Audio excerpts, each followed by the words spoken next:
하나님은 우리의 죄를 용서하시고 우리에게 한없는 축복을 주시고 우리에게 능력을 주시겠다고 약속하셨습니다. 이 약속은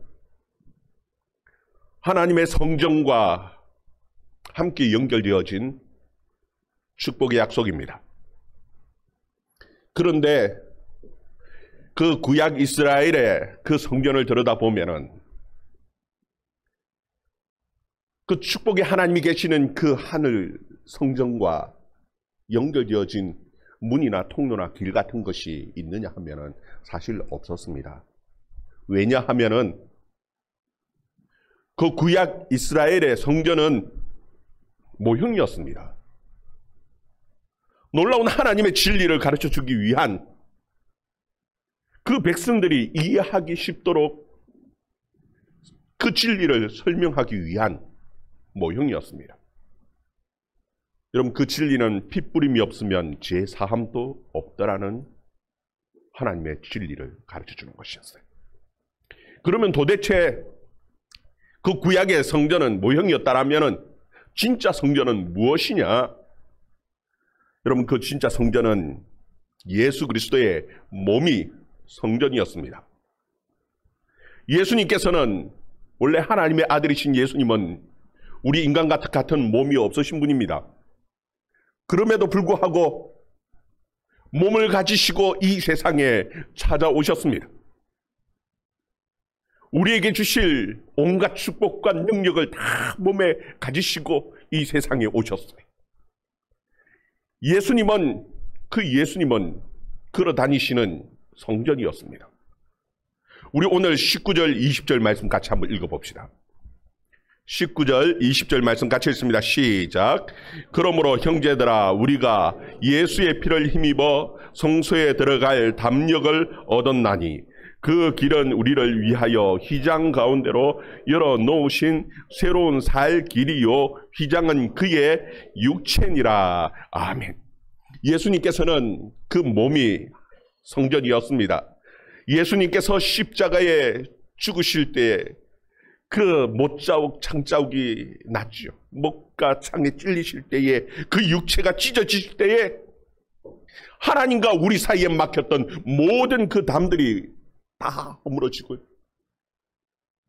하나님께로 바로 갈 수 있는 그 길을 열어놓으신 분이 바로 우리 예수님이셨습니다.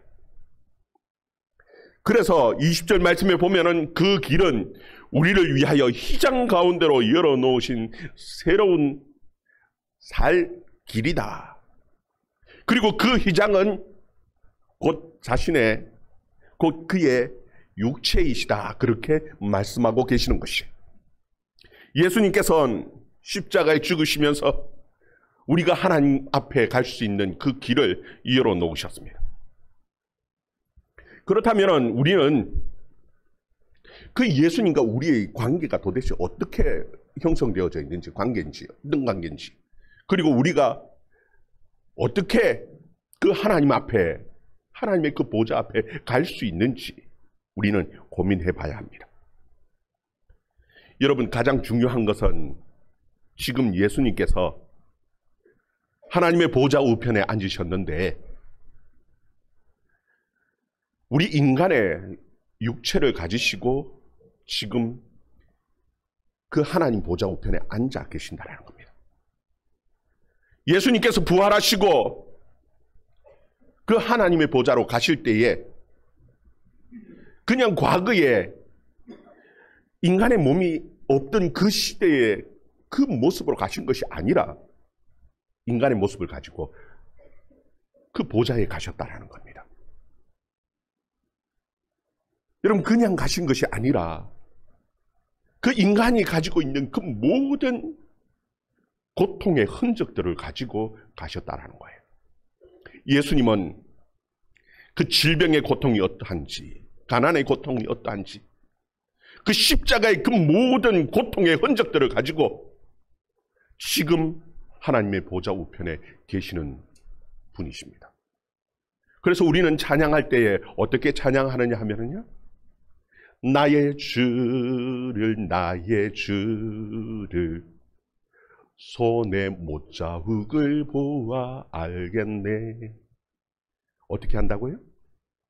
우리 주님은 손에 못자국도, 그리고 지금도요, 창자국도, 옆구리에 창자국도, 그리고 우리의 모든 고통의, 인간의 고통의 흔적들을 다 가지고 계신 분이, 그것도 하나님의 보좌 우편에 계신 분이 우리 주님이라는 사실입니다. 그래서 우리의 모든 어려운 문제들을 가장 잘 아시고 도울 수 있는 분이 누구시냐?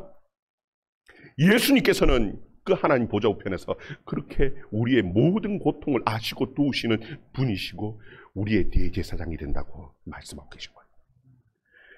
여러분, 그러면 도대체 하나님 우편에서 무엇을 하고 계시는 분입니까? 예수님은 세 가지로 나누어서 생각할 수 있습니다. 그 첫 번째가 무엇이냐면 우리의 죄의 문제를 해결하시는 분입니다. 여러분, 우리 인생에서 가장 중요한 문제, 가장 큰 문제는 무엇이냐면 죄의 문제입니다. 우리의 가장 심각한 문제가 무엇이냐면 바로 이 죄의 문제. 우리는 우리 스스로 죄의 문제를 해결할 수 없습니다. 예수님께서는 그 하나님의 보좌 우편에 계시는 우리의 대제사장이고 우리의 중보자 되십니다. 그래서 우리의 모든 죄를 그가 친히 담당하시고 우리의 죄의 문제를 해결하시는 분이 바로 예수 그리스도이십니다. 그뿐만이 아니라 예수님은 우리가 두 번째 생각할 수 있는 것은 지금 또 여전히 이 세상을 다스리고 계시는 통치자이십니다.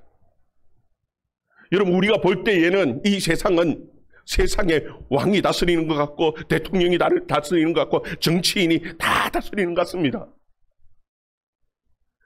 도대체 하나님 뭐 하시느냐? 예수님 뭐 하시느냐? 여러분, 이 세상에 되어지는 모든 일 가운데 어느 것 하나도 예수님의 허락 없이 되어지는 일은 아무것도 없습니다.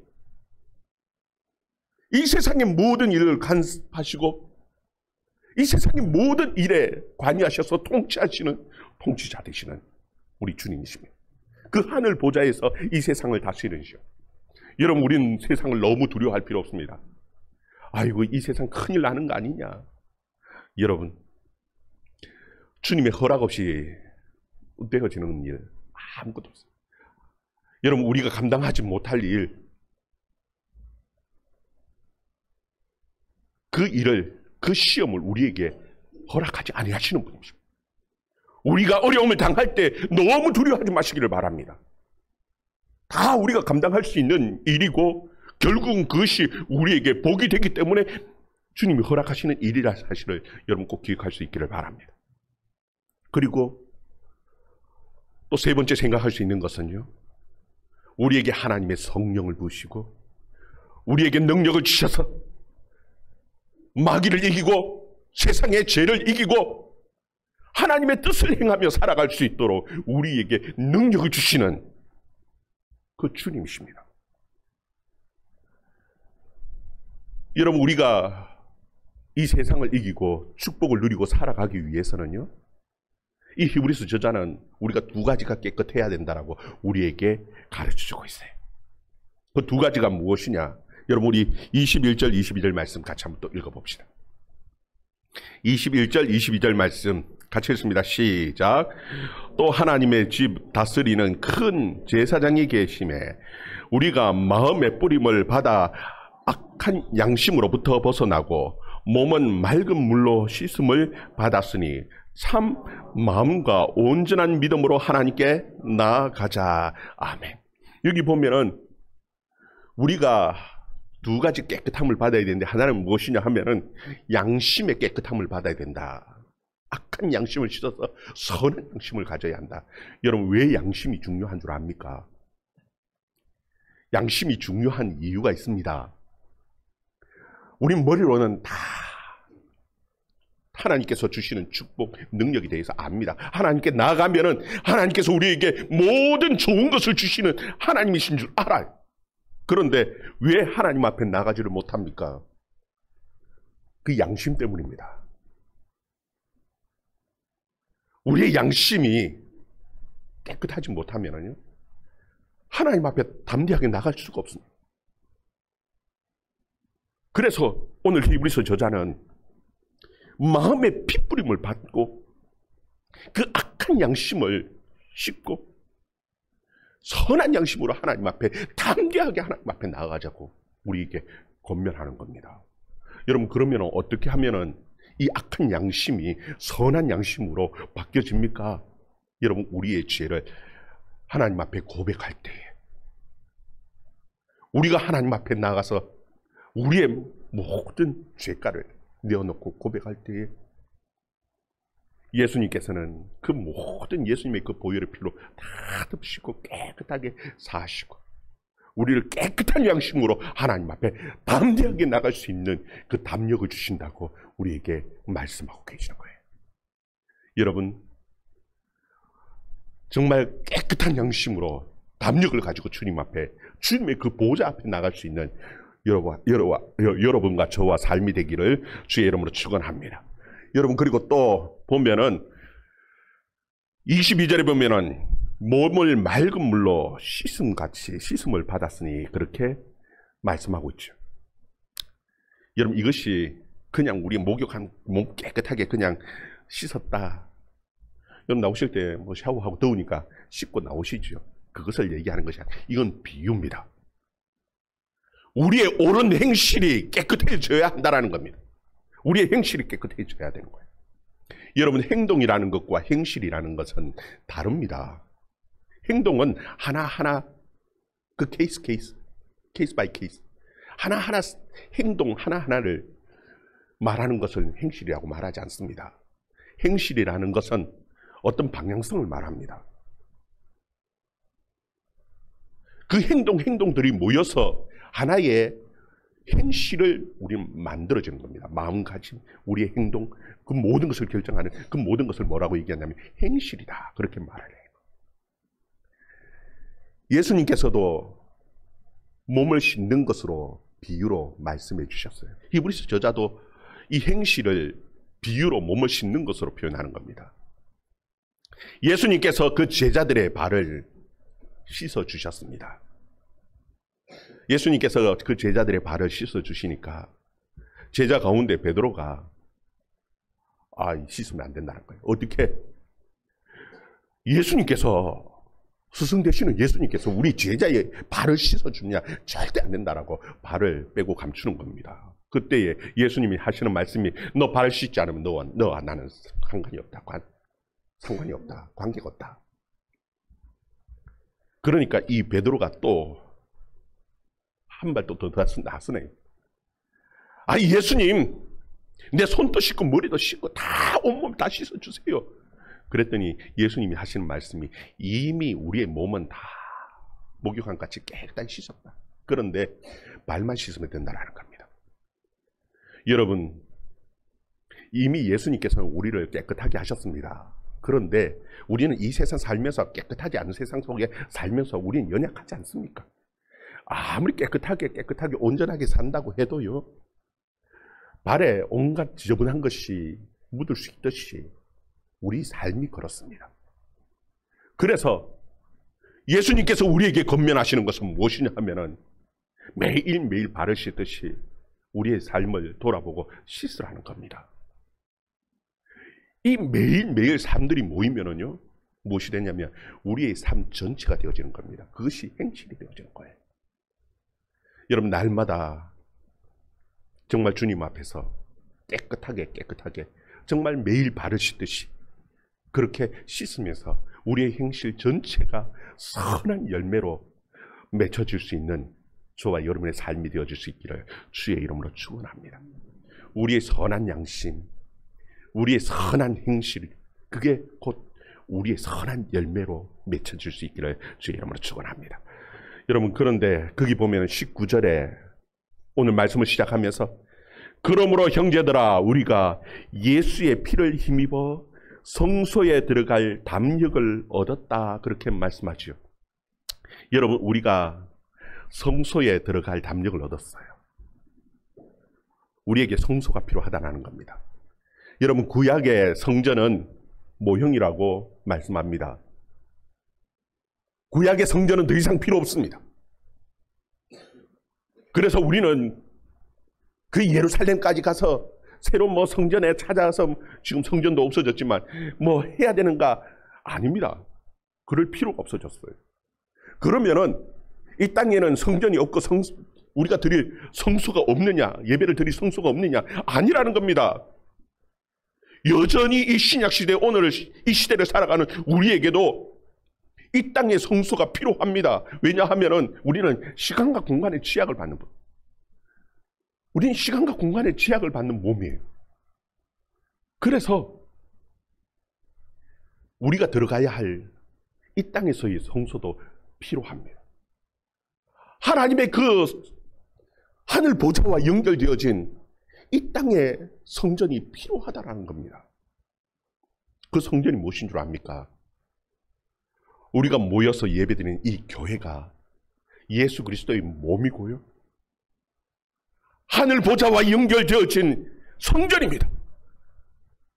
이곳에서 우리가 함께 모여서 예배드릴 때에 하나님의 성령이 우리 가운데 임재하시고 우리를 하나님의 성소로 인도하시고 이 성전을 통해서 하나님께서 그 구약의 모든 약속하셨던 축복을 이 성전을 통해서 우리에게 부어주시고 우리에게 능력을 주시겠다고 말씀하고 계시는 것입니다. 그래서 우리는 모여야 합니다. 모여서 함께 예배 드려야 합니다. 신약 성경에 보면은 계속해서 너희가 하나님의 성전이다 그렇게 말씀하시는 이유도 바로 그것이에요. 우리 23절부터 25절까지 말씀,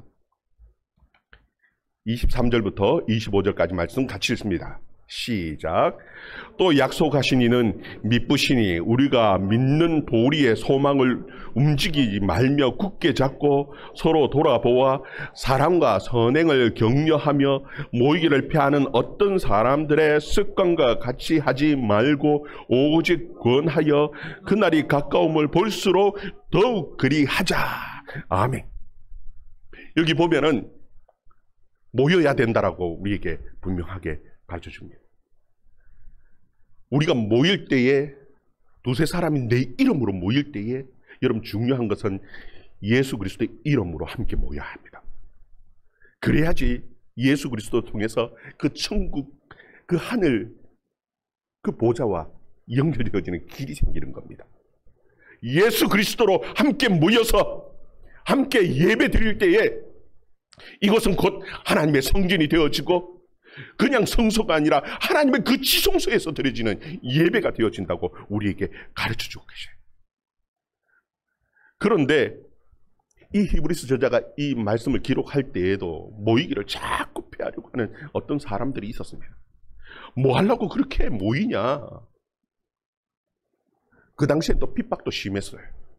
모이면은 자꾸 와서 힘들게 하고 괴롭히고 조롱하고 온갖 핍박들이 생기는데 굳이 뭐 하려고 모이느냐?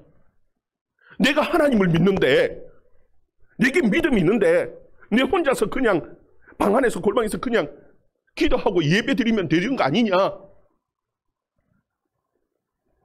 여러분 이것이 결국은 뭐가 되느냐 하면 습관이 되어져 버리는 거예요. 이제는 거기 보면은 그런 말씀을 하죠. 모이기를 피하는 어떤 사람들의 습관. 하루 이틀 힘들어서 빠지고 나니까요. 3일이 4일이 되고 한 달이 되고 와 우리 코로나 6개월 그 3년이 지나고 나니까요. 이제는 그게 습관이 되어져서 아직도 돌아오지 않는 분들이 계시는 것 같아요. 우리 교회는 없고 다른 교회 보면 교회마다 이게 큰 어려움이 되어버렸습니다. 습관이 되어져 버렸어요. 굳이 꼭 가야 되냐? TV 틀면은 다 나오는데 인터넷 틀면은 온갖 좋은 목사님 설교가 막 줄줄이 나오는데 꼭 굳이 교회에 모여야 되냐? 모여야 됩니다. 모여서 함께 예배 드릴 때 이곳이 하나님의 성전이 되어지기 때문에 그렇습니다. 성경은 우리에게 분명하게 그렇게 가르쳐 주시는 거예요. 여러분 하나님의 모든 복은 어디로 통해서 주시냐면 모여서 함께 예배 드리는 이 성전을 통해서 하나님께서 모든 복을 주시겠다고 약속하셨습니다. 세상을 이기는 능력, 하나님의 성령 어떻게 주십니까? 함께 모여서 함께 예배 드릴 때에 하나님께서 주시겠다고 약속하시는 것이. 여러분, 그냥 모이라고 말씀하지 않습니다. 오직 권하여, 특히나 이 그날이 가까울수록, 하나님이 주님 오실 그날이 가까울수록 자꾸 모이기를 피하려고 하죠. 그럴수록 더 권하고 권해서 함께 모여야 된다라고 우리에게 말씀하는 것이. 여러분, 나오지 않는 사람들에게 계속 전화하고 같이 가자, 교회 가자, 모여야 된다. 교회는 모이는 곳이다. 모여서 함께 예배드리도록 권해서 함께 모여야 돼. 그때에 하나님의 역사가 나타나고 하나님의 축복이 우리 가운데 임하는 거예요. 여러분, 그런데 그때나 지금이나 처음에는 여러 가지 이유들을 들겠죠. 그래서 교회를 떠나는 사람들이 있습니다. 교회를 떠나서 돌아오지 않는 사람들이 있었던 것 같아요. 처음에는 핍박 때문에 떠났든지, 혹은 여러분, 그 당시에도 이단들이 많았습니다. 이단들의 꼬임에 빠져서 교회를 떠났든지, 혹은 다른 이교도의 그 교리에 빠져서 떠났든지, 다른 종교를 믿든지, 어떻게 떠났든지 간에 정말 하나님의 아는 지식, 그 하나님의 진리를 아는 지식을 가지고 이미 하나님을 아는데, 예수 그리스도를 아는데 어떻게 구원을 받는지 이 아는데도 불구하고 떠난 것에 대해서 하나님께서 얼마나 그에 대해서 심판하시고 하나님께서 벌을 주시는지, 그에 대해서 그것이 얼마나 큰 죄인지를 히브리서 저자는 우리에게 가르쳐 주셔요. 26절에서 29절 말씀 또 읽어봅시다. 26절에서 29절 말씀 같이 읽습니다. 시작. 우리가 진리를 아는 지식을 받은 후에 짐짓죄를 범한 적 다시 속죄한 제사가 없고 오직 무서운 마음으로 심판을 기다리는 것과 대적하는 자를 태울 맹렬한 불만 있으리라. 모세의 법을 폐한 자도 두세 정인으로 말미암아 불쌍히 여김을 받지 못하고 죽었거늘 하물며 하나님의 아들을 짓밟고 자기를 거룩하게 한 언약의 피를 부정한 것으로 여기고 은혜의 성령을 욕되게 하는 자가 당연히 받을 형벌은 얼마나 더 무겁겠느냐 너희는 생각하라. 아멘. 여기 보면은 우리가 진리를 아는 지식을 받은 후에 짐짓죄를 범했다. 이것은 실수로 뭐 조금 죄를 범했다 이게 아닙니다. 여기서 말하는 이 짐짓죄를 범했다라는 것은 교회를 떠난 겁니다. 모이기를 피하는 습관 때문에, 오는 것이 편안하고 좋은 이제 습관 때문에 떠났든지, 믿음은 다 있어요. 나도 압니다. 예수를 알고 믿고요. 아는데요. 그럼에도 불구하고 떠나는 겁니다. 모르는 게 아닙니다. 진리를 아는 지식을 받은 후에 떠나는 겁니다. 그리고 또 떠나는데요. 이단의 온갖 뭐 꼬임 유혹을 받아가지고 떠났든지, 뭐 어떻게 해서 뭐 그래 해서 떠났든지, 혹은 유대교가 과거에 믿었던 그 유대교가 좋아가 떠났든지 떠나는 거예요. 교회를 떠나면은 그것을 성경은 무슨 죄라고 얘기하냐면은 하나님의 아들, 그것을 짓밟는, 하나님의 아들을 짓밟는, 예수 그리스도를 짓밟는 것이라고 얘기하고요. 우리를 거룩하게 한 그 언약의 피를 더러운 것으로 여기는 것이라고 말하고요. 은혜의 성령을 욕되게 하는 것이라고 말을 합니다. 이런 큰 죄를 저지르고 받을 형벌이 얼마나 무거운지 한번 더 생각해 보라는 거예요. 심지어는요, 30절에 보면은 원수 갚는 것이 내게 있으니 내가 갚으리라 하시고, 또 다시 주께서 그의 백성을 심판하리라고 말씀하신 것을 우리가 아노니, 살아계신 하나님의 손에 빠져드는 것이 얼마나 무서운지 한번 생각해 보라는 거예요. 여러분, 교회를 떠나는 것이요, 교회 오지 않는 것들이 그건 내 마음이지 뭐, 내 다 속에 믿음이 있으니까 나는 괜찮아, 나는 구원받을 거야, 착각하지 마십시오. 하나님은요, 교회를 통해서 복을 주십니다. 하나님은 교회를 통해서 구원하십니다. 교회를 통해서, 즉 다시 말하면 예수 그리스도의 몸된 성전을 통해서 하나님의 모든 축복과 은혜와 제사함의 역사들이 일어나는 겁니다. 교회를 떠나서 내가 안전할 수 있다고요? 아니요. 하나님의 아들을 짓밟는 것이고요, 우리를 거룩히 하신 그 하나님의 언약의 피를 부정하는 것이고, 그 성령을 욕되게 하는 것입니다. 하나님과 원수되는 것이 하나님께서 그것을 심판하시겠다고 분명하게 말씀합니다. 무서운 죄입니다. 여러분, 서로 고민하면서 교회의 그 테두리 안에서 정말 하나님 앞에 함께 예배드리는 이 교회 안에서 주의 복을 누릴 수 있기를 바랍니다. 여러분, 이 교회 안에서 믿음으로 담대하게 믿고 나아갈 때에 하나님께서는 상을 주시겠다고 말씀합니다. 35절에 보면 그러므로 너희가 담대함을 버리지 말라. 이것이 큰 상을 얻게 하느니라. 너희에게 인내가 필요한 즉 너희가 하나님의 뜻을 행한 후에 약속하신 것을 받기 위함이다 말씀합니다. 여러분, 우리가 담대하고 인내함으로 교회 하나님 앞에 성전에 나와서 예배드릴 때 하나님께서는 우리에게 큰 상을 주시고 약속하신 모든 축복을 이 교회를 통해서 주시겠다고 분명하게 약속하셔요. 마지막으로 결론입니다. 이 히브리서 저자는 하박국 선지자의 말씀을 가지고 우리에게 권면하고 있습니다. 37절에서 39절 말씀. 37절에서 39절 말씀 같이 읽습니다. 시작. 잠시 잠깐 후면 오실 이가 오시리니 지체하지 아니하시리라. 나의 의인은 믿음으로 말미암아 살리라. 또한 뒤로 물러가면 나의 마음이 그를 기뻐하지 아니하리라 하셨느니라. 우리는 뒤로 물러가 멸망할 자가 아니요 오직 영혼을 구원함에 이르는 믿음을 가진 자니라. 아멘. 여기 보면은 의인은 어떻게 한다고요? 나의 의인은 오직 믿음으로 말미암아서 산다라는 겁니다. 여러분, 이 말은 우리는 머릿속으로는 아는데 실제 삶을 보면은요, 내가 이해되어야만이 교회를 다니는 것처럼 생각하는 분도 있습니다. 여러분, 내 머리의 이해로 하는 게 아닙니다. 의인은 무엇으로 산다고요?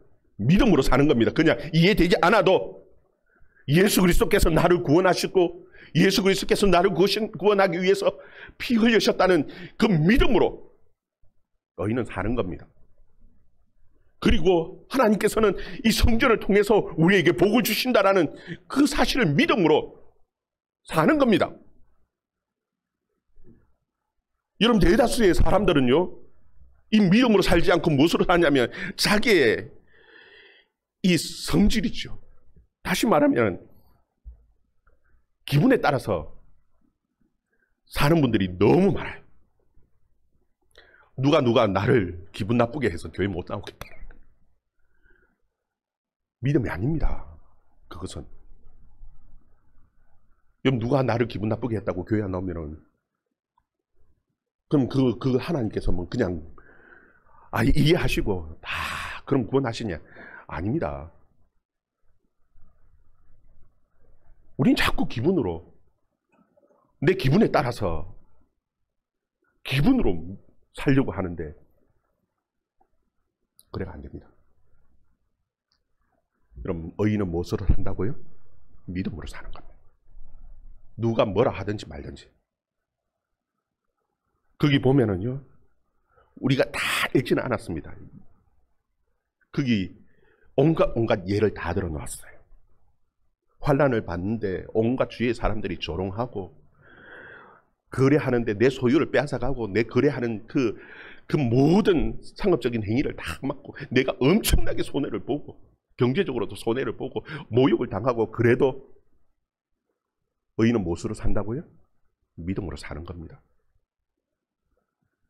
하박국 선지자는 내 포도나무에 포도 열매가 없고 무화과 나무에 무화과 열매가 없고 양도 없고 우리의 송아지도 없고 다 없다 한다 할지라도 무엇으로 산다고요?